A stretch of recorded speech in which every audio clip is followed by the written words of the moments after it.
while there's a glow, chimes ring in the street below.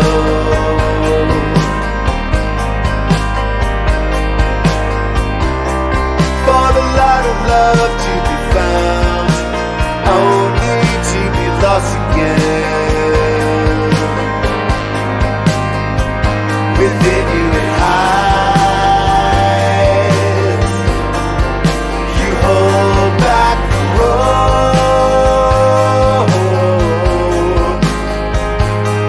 but it's only one, so you run free like a wind.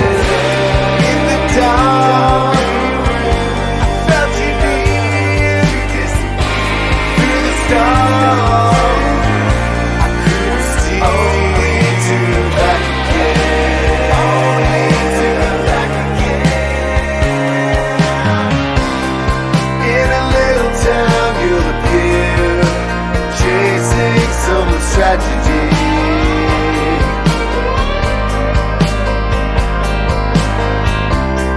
Oh, with any luck, anyway, only to ride, only to ride. And it's everything, and all your hope freezes. You come back again, and the roar is everywhere.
You.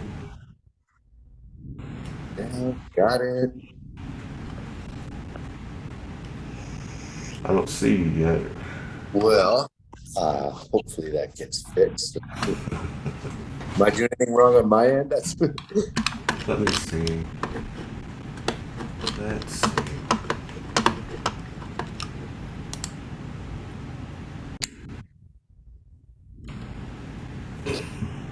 Rolling.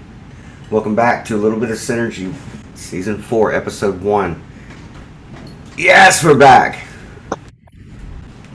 I'm joined today by Jordon Zadorozny from Blinker the Star, and boy, is this one been a long time coming, man. This was 2 years ago that we did the audio show we did.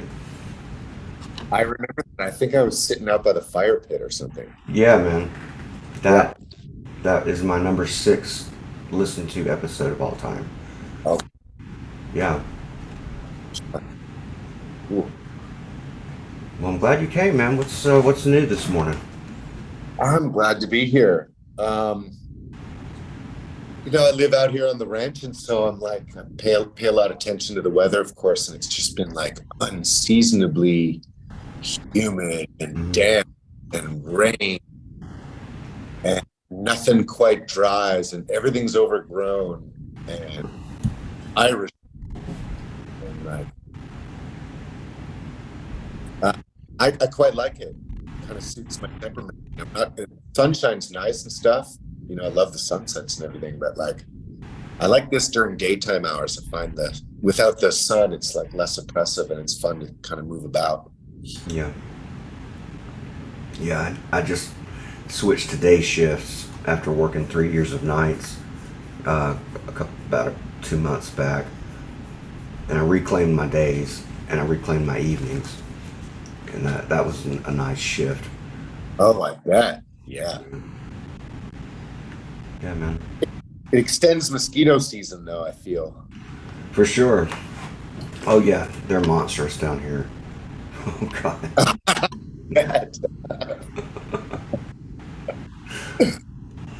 Oh man, it's got to be worth it. I got to come down for a trip. I just put that in. For sure, man. I'd love to show you around.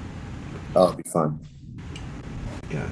So I saw your single. Does that mean there's a new album? On the horizon. Yeah, I would say something like October, maybe towards the end of October. Okay. But it's well in progress, and it sort of has, at the midway point of recording. For me, I'm writing and recording at the same time, so I don't, go into the studio with a bunch of finished songs and kind of have a pretty good idea of what's going to go down. This is song by song, and I'm sort of writing for the album as I'm recording it. So I'm sort of writing it to fit the style of what is already there so far, in a way, and it's a funny but natural way of working for me. So yeah, this record sort of is definitely taking shape, and it sounds different than the last couple. I sort of think the last 3 are of a bunch. 2 or 3 will be of a bunch, I think. Stylistically, sonically, sort of will have a different character than the last couple, I think. Okay. Yeah, I noticed a shift. I noticed that solo, man. Nice. Sounded fusion inspired even. I hired a young guy to play that solo. Oh, okay. And with pretty, like, I kind of was acting like, Steely Dan, as I often do sort of towards the end of a song. I'll sort of farm out if there's certain things missing. I'm doing everything myself, right, in isolation. But I've also produced enough records, from other artists where I know the benefit of bringing in other people to add colors to a song, and different textures, whether they be background vocals or guitars or extra stuff that I don't think of, and I don't have that sound palette at my disposal, and I wouldn't have played it like that, and I wouldn't have thought of it. So that's sort of like the fun thing, and that was one of the fun things about that last single, Funny Love, was I really wanted like a uptown jazz Steely Dan guitar solo. Well, you hit the mark. I found this had online, and he's Isaac, and he's great. He said 2 takes, and I sort of spliced them together, and it worked out great. I've been kind of the same.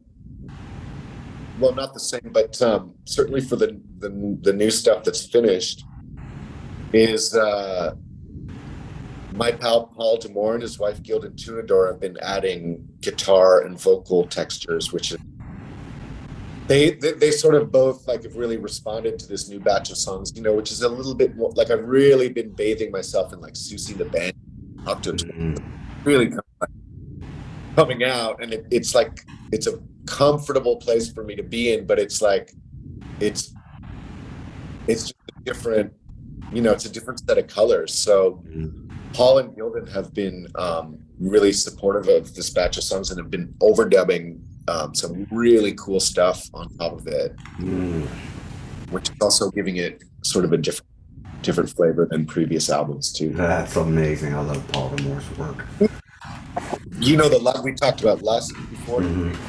Yeah, man, that record just still is like its influence is still being felt, and new people, you know, people are discovering it that didn't know it a year ago or whatever. And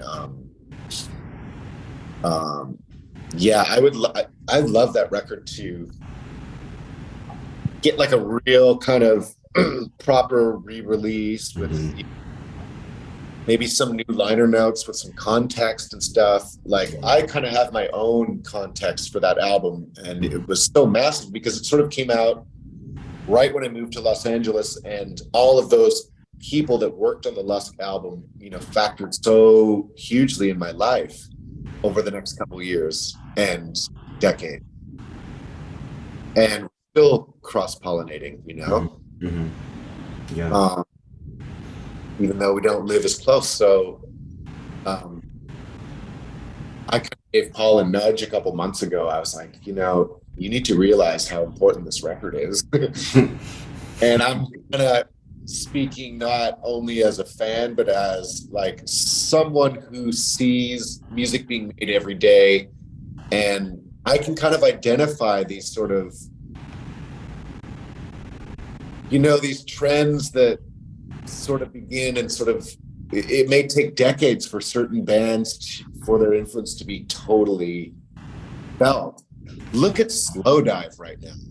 Like, you know, when they were, they're just so much more massive now than they were when they had started, you know, and it's because that their type of music has, you know, they stuck to their guns, but that type of music is really now sort of really being felt in music that's coming out.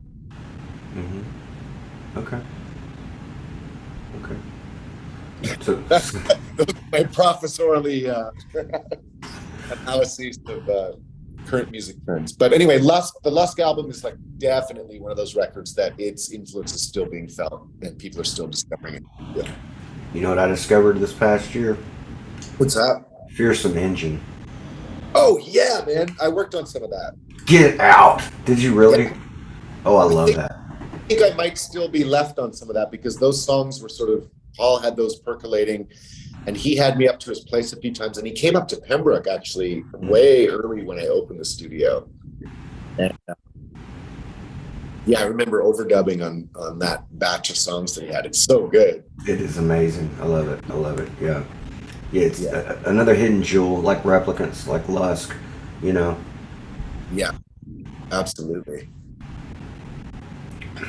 Like Blinker. But I'm doing my part. Thank you for it too. Thank you. For sure, man. For sure. I'm still stuck on Juvenile Universe. Yeah. I was listening to it 20 minutes ago before we started this episode. Yeah, man, that was a transformational album for me because it was when I was just learning the synth, and so, you know, learning my way around the album or the instrument rather, and that album came out just in time for me to really start diving back into some some synth pop, and you know, I don't know, kind of what you were doing at the time was, well, it was its own groove for sure.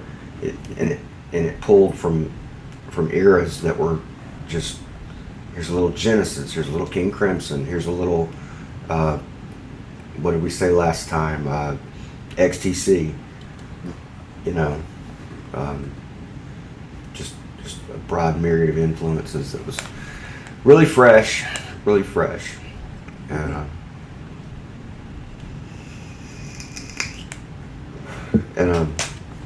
I came out with an album last year or this year.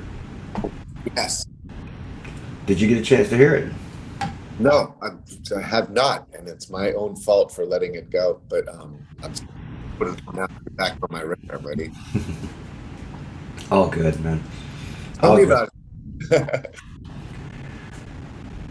Okay, so it's an experiment album, utilizing the 9 solfeggio tones. You familiar? No, tell me. They have occult significance. Yeah. I align. Okay, these tones, all these frequencies are like, well, they were carefully guarded throughout the centuries, but now it's kind of pop culture, you know. Right. Yeah. But are you familiar with binaural beats? Meditation, trance Yeah. type stuff. Well, I kind of made a trance album, and Cool. and played music on top of it. It's all instrumental. It's a concept album. It's based on 9 chakras, an ascension process. It's kind of in line with yoga principles. You know. Yes, I'll. Just, yeah, man, I weirded out on it. I got really meta. Awesome. And what did you use for percussion? Were you like programming beats and stuff? I only used about 2 minutes of percussion at the very, very end of the album. The rest of Right. it's all ambience. Right. And when you're recording, are you recording to like a metronomic beat, or is this like, are you off the grid recording with like these synths? Yeah, well, I mean, I'll work with different LFOs and different frequencies, and I'll catch a beat, or I'll catch a rhythm here, something. I'll go in that direction for a while. Yeah. But yeah, for the most part, it's Alan Parsons meets Fear Inoculum. I don't know. And you're probably like me in the sense that you're writing and recording at the same time. I'm guessing. Yeah, fun, eh? You know, because then everything that comes after it, like once you make a solid decision, you recorded something that may have been accidental, may have been intentional, but there's something that you just got recorded and you're like, that's cool. Then, you know, the next thing is like, what comes next? And if you're writing and recording at the same time, it's sort of like, I find it's like a really energized process because you're working on the finished version and you don't know where it's going. So Yeah. I love that feeling. It's sort of a, I like working like that too. It's fun. Yeah. In a way, you sort of like go over things sometimes. You know, as the context changes, you can go back to your first idea and it can, you know, maybe not even be there anymore sometimes. Yep. Yeah. A lot of it's not there anymore, Jordan. I had my hard drive crashed on me. That's what ended season 3 and began season 4 was the hard drive crash. It was a cataclysm. It was a disaster. I lost 3 years worth of music and episodes, podcasts, and master files, and oh god, man, I learned my lesson. I'm backing everything up now, and I know better because I'm an IT professional. But I was just pushing it, you know. Yeah, I get it. Yeah. So, how's the fam? Family's good. you know, um, one camp and the other one was just kind of bumming around. And, uh,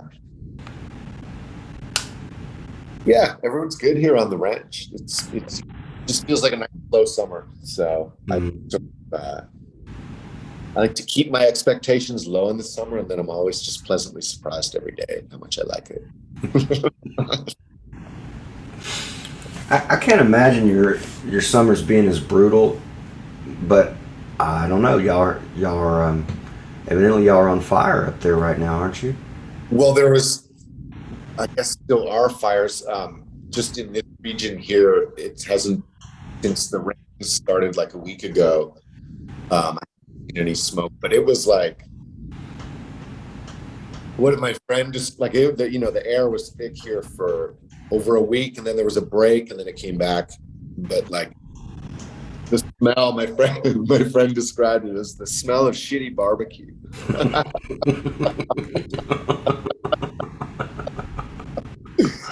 I thought that was the closest to describing. I the closest I got was smoky bacon chips, right? So we were sort of on the same tangent. But there is something sort of pork-like about the smell, which gets once you get that in your head, it gets a little nauseating. But it did. Some people, it really affects their health and their breathing and stuff. Yeah. I was lucky enough. Didn't seem to bother me too much, and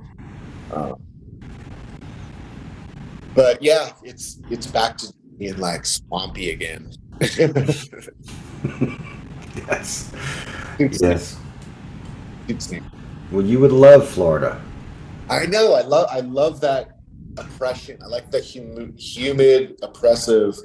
My father's from the Okanagan Valley, which is sort of this. It's more like Arizona. It's this arid part of southern British Columbia, and he pines for like these like dry, dusty days and these dusty mountains. Mm. He has this like tombstone picked out this plot of land and everything, because he just misses it on a daily basis. And like Wow. I've been out there a few times, and I'm always like, I can't wait to get back to like the humidity, Mm. the oppressive humidity. I'm not, yeah, I just found that sort of arid thing. Although it's different down in the American, like in the Southwest, it's different. I feel like more relaxed and crisp feeling. Like I'm talking about like Joshua stuff. That's almost my favorite place to be awake at like 6 a.m, to wake up early. Like Mm. something about being there and awake that early that feels really good. Mm. But I love like waking up at that time just before the sun comes up, and there's something kind of magical about that time of day, I feel. Oh yeah. Oh yeah. The golden hours. Yeah, it's here and now. It's like the sunrise is really early now, so it's like before 5, the sun's coming up. It's like 4:50 something. I noticed the other day. Mm. Like it's Oh, you're that in tune with your surroundings. well, I kind of exist a lot outdoors, and sort of in Yeah. the summer, and I get tired early in the day, so I can fall asleep easily at 10 p.m. Mm. and then Mm. I'm game for 4:45 or 5. I'm good to go. Yeah. Nap later on, and then repeat. Yeah. I know. I know. And the older I get, that's that's kind of how it is. It's all one long day anyway for me. You know. Right. Yeah. And so I catch cat naps, at night. I push as hard. I push to create. I work 8 hours, and then I have my time, and then I'm, especially now that I got the studio rebuilt. Everything's coming back, man. It's coming back full force, and creativity is just, it's been aching for the past 2.5 months to go somewhere. I wrote a tome of poetry in that time, so, and I've been listening to a lot more of the lyrics, you know, to whatever I'm listening to. You write your own lyrics. I do. Yeah. I like them. Thank you. Yeah, Are you yeah. are you gonna do? Is your next record gonna have lyrics on it? Possibly, possibly, yeah, Yeah. possibly, yeah. I am. I think so. I think I'm going to be doing some vocals for sure. Cool. Well, think of the poetry as lyrics you already saved up. Mm, yeah, for sure. Yeah. Because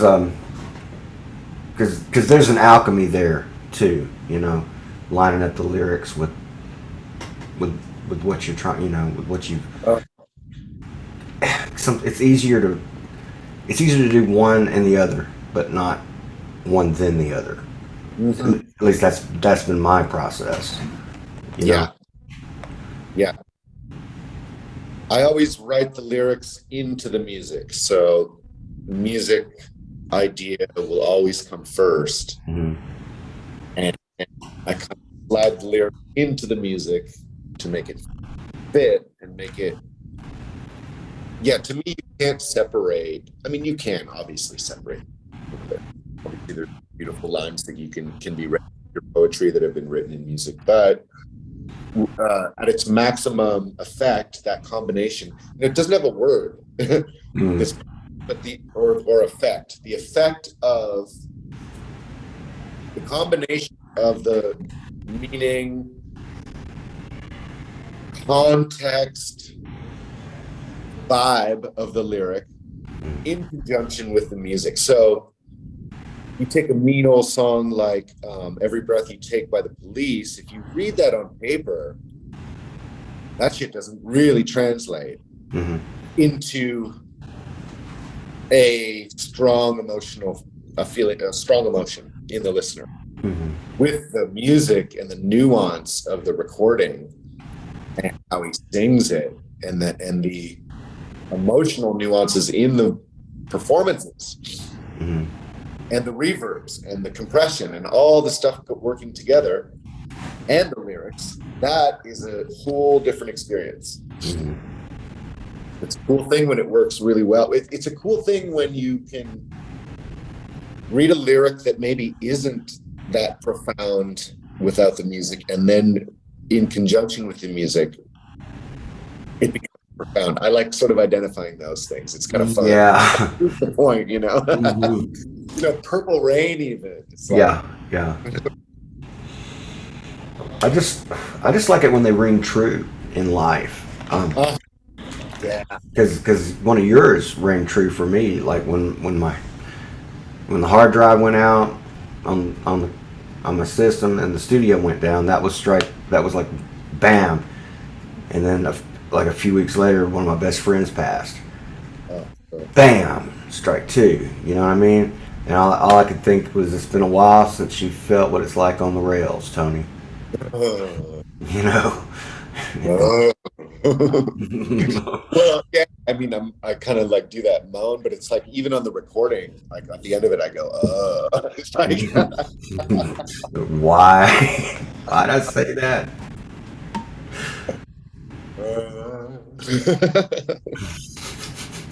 yeah, yeah. Forgotten about that.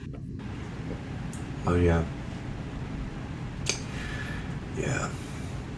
But yeah, that's so.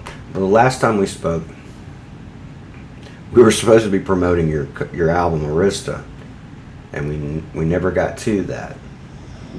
And since then, you've released um, Love a Blast, Yeah. and you're gonna have to explain what that title means to me, please. Oh, it doesn't mean anything explicitly. However, there's a lot of context to it. I have a pal um, who did some amazing overdubs on the album, named Yara, Laskowicz, and he lives in Poland, and so we, trade files over the internet, and uh,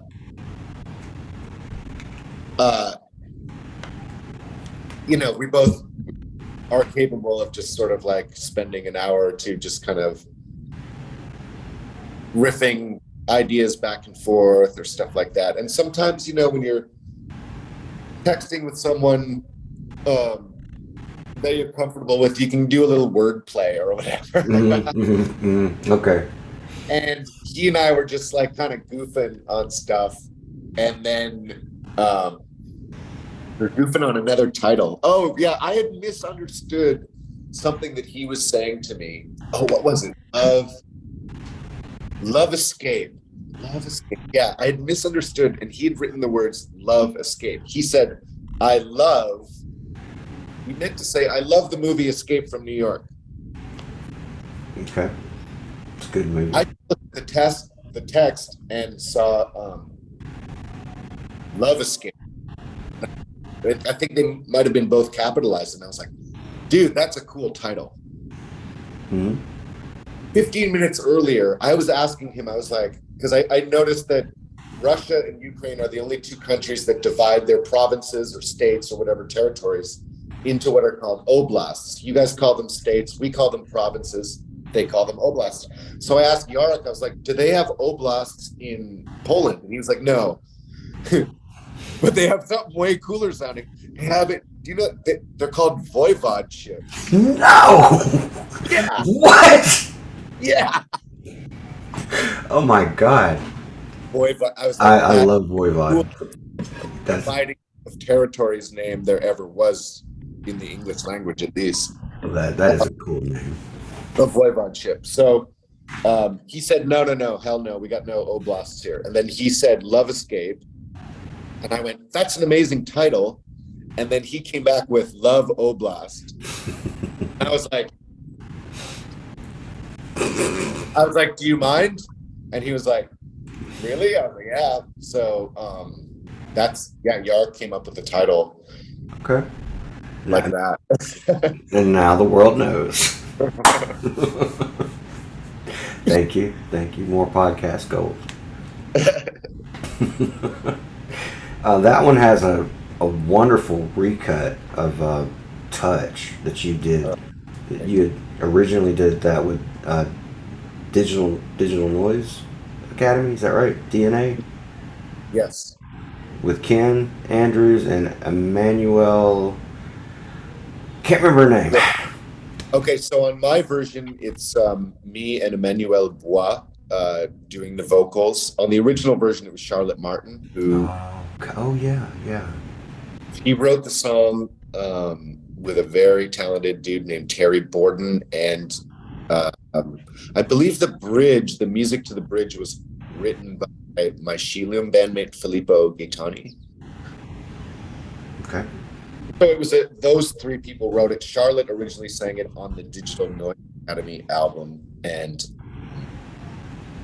I had always sort of had that song in the back of my mind as one I wanted to record. Mm-hmm. I always loved it.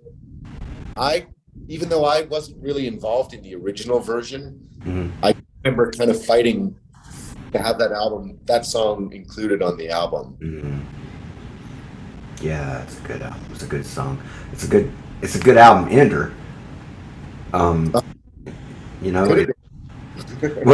Well, in your case, it almost sounds like, okay, time to flip the cassette. Well, yeah, it's the end of side one, isn't it? Yeah.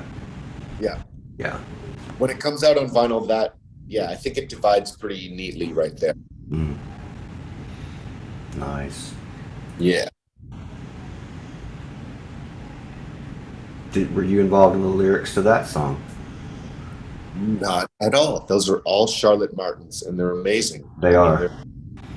They're almost like this phrase, like Cockroach lyrics a bit. They're just, they kind of get right to the heart, and sort of the mind doesn't exist. There's, those lyrics I find really well with the swells of the music. I mean, Charlotte masterfully wove that together when she originally.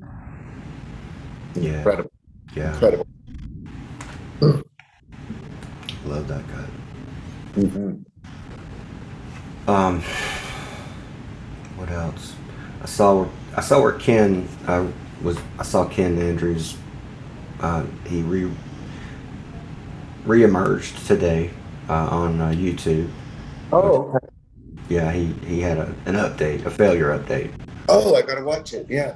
Yeah. Well, they just did. You see We Are Hallucinations?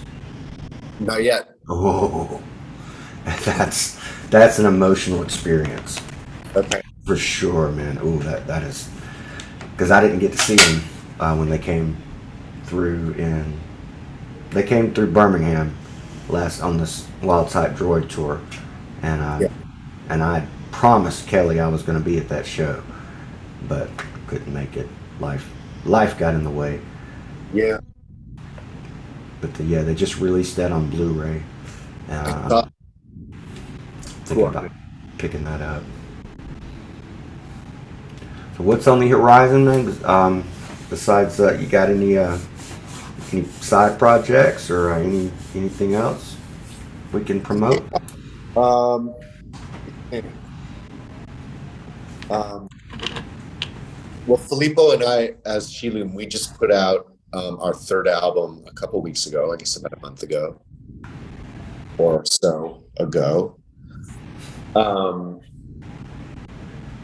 That came out. Basically, my summer is going to be a little bit of mixing. I'm mixing a couple bands, albums, and EPs, um, which is lovely. It's great work in the summer. I find it's just like I can kind of work at my own pace, mixing as opposed to recording. So I need a little bit of that, and then next week I kind of have off, so I'm going to really dig into this new album. I haven't touched it in about 3 weeks. You know, I got busy with other stuff, and Yeah. but yeah, starting this week, I'm going to be sort of laser focused on this. So you know, it could come quicker than I even think. Sometimes if I get on a roll, because it's already more than half done. So Right. yeah, more music, more like big bulldogs chirping in the ditch, and yeah, a couple glasses of wine in between. Yes. To your health, man. Ready? Okay, man. I'm not going to take up too much of your Sunday, but I'm thankful for having you here, man. I appreciate you coming up here and being part of the synergy, helping me a lot. Go ahead. Oh, I'm just gonna say I always enjoy talking to you, man, and thanks for having me on. Absolutely. Pleasure. And I am gonna check out your record, man. I'm sorry for the negligence. Check it. All good, brother. All good. Cheers. Have a wonderful afternoon, dude. You too now. Bye.